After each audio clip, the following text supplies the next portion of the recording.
When the frost bites the snow and Christmas comes around. Hey guys, and welcome back to the next episode of the Stars of the Advent Calendar, guys. Today is day number 6, so that's going to open.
This is the completed build. It is, I believe, some sort of resistance transport. I should be focusing on that.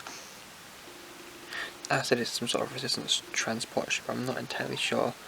As well, guys, and I'm going to be completely honest with you, it's not amazing. Right? Compared to like yesterday's, which was the incredible Poe Diamond X-Wing, this one just pales in comparison. This is not even close to being a good build. It's not even a great build. But guys, that is today's episode. That is day number 6. Thank you so much for watching, and I'll see you all later. Goodbye.